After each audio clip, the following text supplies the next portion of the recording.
Hello everybody, my name is Suman Dua. I'm a registered migration agent at Nationwide Migration and Education. Many times applicants approach us who have a eligible business who's ready to sponsor them, but the applicant themselves, they do not meet the requirements for the visa. So in this video today, I will be explaining the requirements that you have to meet as the visa applicant before you look for a sponsor for any of the employer sponsored visas.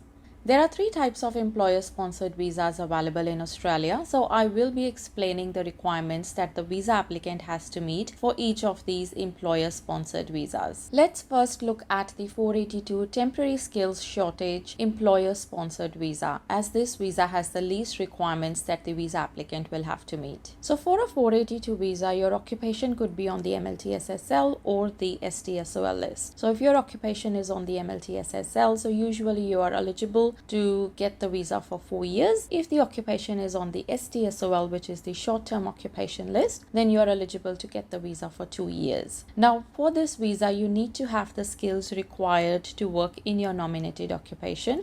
In some cases, a skills assessment is required, but it will depend on the occupation you are applying for. You will also need to have 2 years full-time work experience or part-time equivalent in your nominated occupation. If your occupation requires you to have any license, a registration or professional membership, then you'll have to make sure that you already have those before you lodge the visa. You will also have to organize your health insurance as it is a temporary visa. Now, there are few good things with this visa. First of all, you only need 2 years work experience in your nominated occupation, and many occupations do not require a skills assessment. Another good thing with this visa is that there is no age requirement. With other employer-sponsored visas that we will be talking about shortly, you need to be under 45 years of age, but with a 482 visa, you could be over 45 years of age and still be eligible for this visa. If you are going to apply under the MLTSSL list, which is the medium to long-term skills occupation list, then you need to have an IELTS score of 5 each or any other equivalent test to meet the requirements. There are some passport holders which are exempt from meeting this English test requirement. So I'll put the passport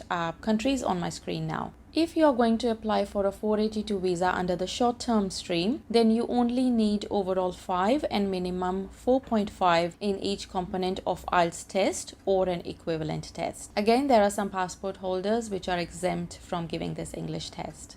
Now let's look at the next visa, which is subclass 494, which is skilled employer-sponsored provisional visa. So this visa does have a pathway to permanent residency after 3 years. This visa is granted for 5 years and it is a provisional visa. So for this visa, of course, you need an employer which is based in a designated regional area. So any areas outside Sydney, Brisbane and Melbourne are considered designated regional areas. A very good thing about this visa is that this visa has got more occupations than any other employer-sponsored visa. So you do have about 650 occupations available if you're looking at a 494 visa. So for this visa, you need to be under 45 years of age. You need to have a positive skills assessment in your nominated occupation. You also need to have 3 years full-time work experience or part-time equivalent for this visa. So if your nominated occupation requires any licensing, registration or professional membership, so you need to have that already before you lodge this visa. You also need to have competent English.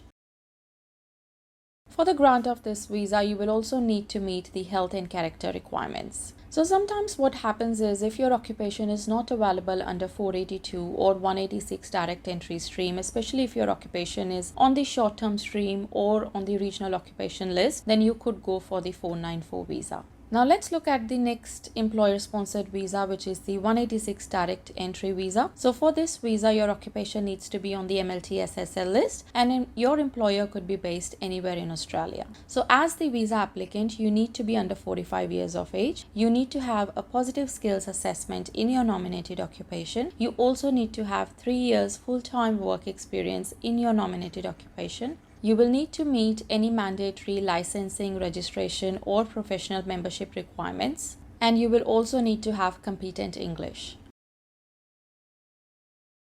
So the good thing with 186 direct entry visa is that it is a permanent visa, whereas the other two visas, which is subclass 482 and subclass 494, they have pathway to permanent residency. So as the visa applicant, if you think that you meet the requirements for any of these visas that we have discussed today, and you already have a business who's ready to sponsor you, then please get in touch with us. Stay updated about Australia's immigration. Make sure that you subscribe to our channel.